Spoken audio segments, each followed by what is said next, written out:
que você tem alimentado dentro de você todos os dias? Você sabia que a nossa mente é um terreno muito fértil?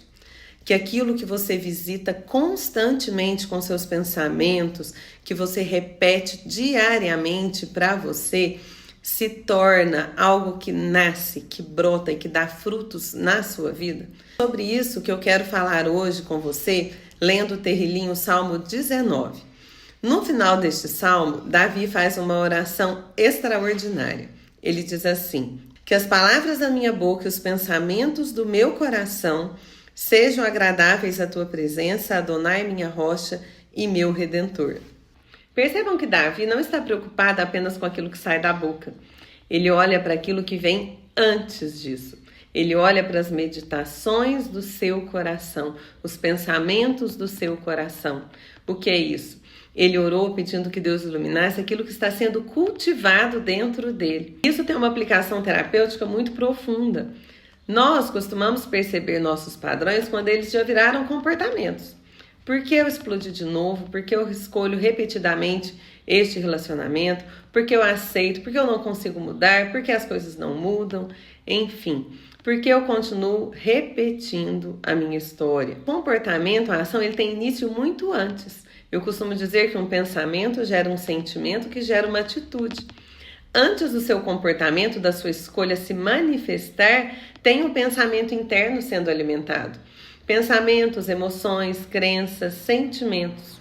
O nosso cérebro, ele tem uma capacidade de se modificar através de experiências repetidas, de experiências que nós vamos repetindo. Isso vai fortalecendo novos caminhos no nosso interior.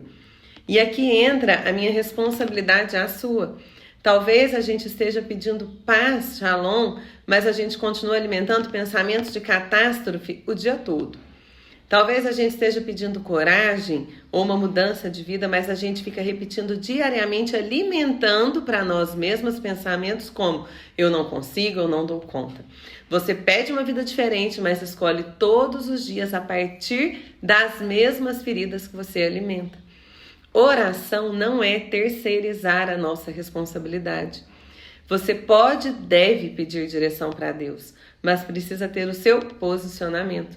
Nós pedimos sabedoria, mas precisamos usá-la nas nossas escolhas. Nós adquirimos conhecimento, mas precisamos transformá-los em atitudes. Uma espiritualidade madura também é entender que Deus colocou a nossa vida sobre a nossa responsabilidade. Isso não significa se culpar pelo que aconteceu com você. Existem dores, é óbvio, que nós não escolhemos passar. Feridas que sequer provocamos, perdas que chegaram sem pedir licença para a gente.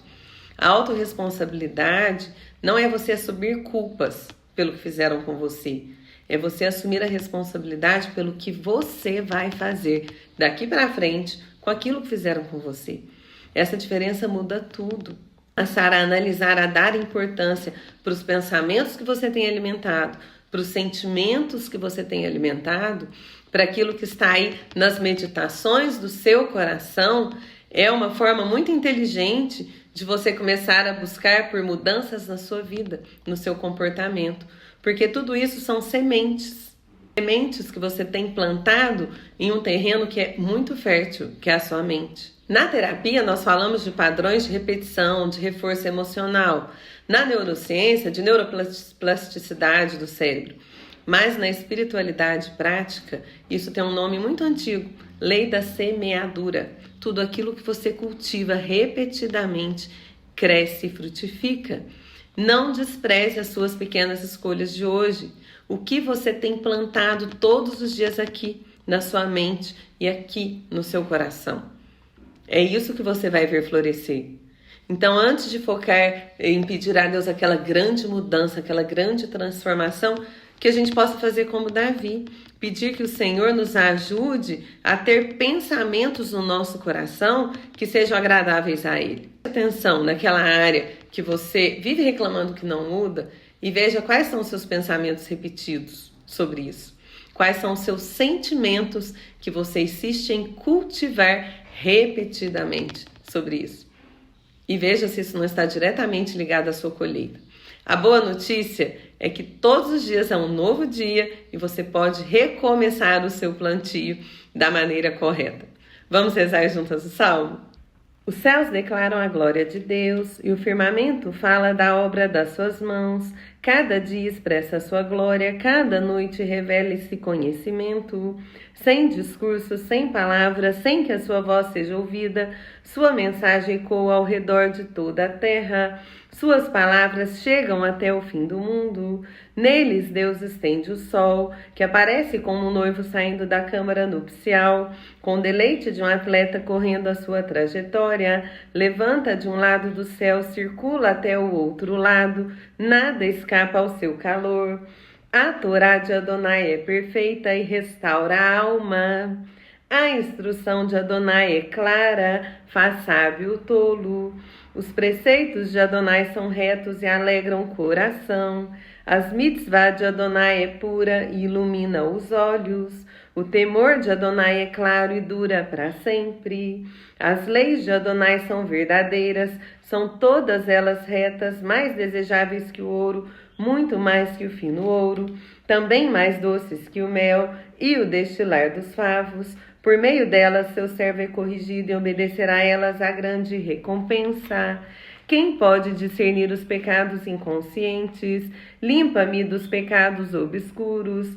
Também guarda o teu servo dos pecados da presunção, da maneira que eles não me controlem. Assim serei isentada de culpa e liberta de grande ofensa.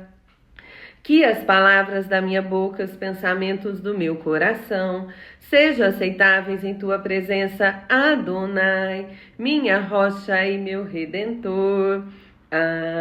Amém.